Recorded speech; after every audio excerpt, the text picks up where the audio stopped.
નમસ્તે મિત્રો, આપણે છીએ અત્યારે કચ્છના નાના રણમાં વછરાજ બેટ.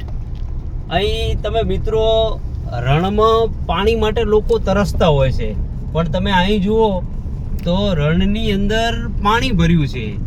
જે રીતે દરિયાની અંદર પાણી ભર્યું હોય એ રીતે રણની અંદર પાણી જોવા મળી રહ્યું છે. અને આ પાણી ઉપર આજુબાજુના જે લોકો છે રણ વિસ્તારના, એ લોકો એક રોડ બનાવી દીધો છે. 1.5 કિલોમીટરનો કાચો માર્ગ એ બનાવી દીધો છે, જેના કારણે આ જે પાણી છે એ પાણી સાધન લઈને જે જતા હોય લોકોને પાણી નડે નહીં, એ પાણીમાં સાધન ફસાય નહીં, એટલા માટે બહુ સુંદર મજાનો રણની અંદર આવો રોડ બનાવી દીધો છે. ત્યારે જે પણ લોકોએ આ કામ કર્યું છે એમને ખૂબ ખૂબ અભિનંદન. જય વસરાજ.